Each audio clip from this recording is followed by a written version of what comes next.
د هلمند مرستیال والي الحاج مولوي محمد نبي حماس ګرشي ولسوالۍ کې د پښتني بانک ترڅنګ د پرانیستي په مراسمو کې ګډون وکړ. په دې مراسمو کې د مرستیال والي ترڅنګ د هلمند د ګرش ښاروال مفتي قدرت الله وصال،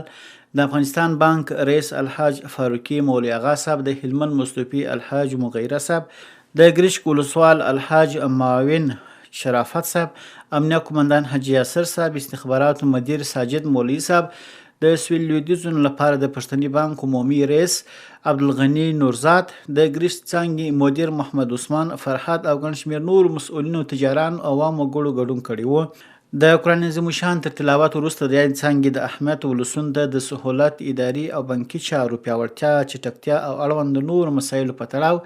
خبرې وشوې. مرستیال والي د یادې څانګې د مدیر محمد عثمان فرحات معرفت وکړ، د څانګې د دفتر او ټولو اړوند شعباتو څخه لیدنه وکړه او د دې څانګې پرانیستنه د هلمند او په ځانګړې توګه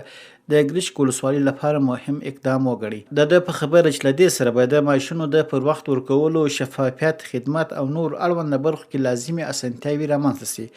سویل لویدیځو لپاره د پښتني بانک عمومي رئیس ښاغلي نورزاد ویل، پښتني بانک اماراتي بانک دی چې د تیرو 4 کالو په جریان کې د ګرشک په شمول 11 څانګې فعاله کړي دي او په بیلابیلو ولایتو کې فعالیت لري. د ده په خبره پښتني بانک تل کوشش کوي چې خپلو مراجعینو ته د اعتماد، نوښت او اسلامي بانکوالۍ پر بنسټ غوره چوپړتیاوې وړاندې کړي او پلان لري چې یوه څانګه به لښکرګاه ښار کې هم فعاله کړي ترڅو ولسونو ته د خدماتو لړۍ نوره هم چټکه شي. د ښاغلي نورزاد په خبره پښتني بانک د یو اماراتي اسلامي مالي بنسټ په توګه ژمن چې د هیواد د تجارتي، تولیدي، خدماتي او صنعتي سکتورونو تر شا ودرېږي.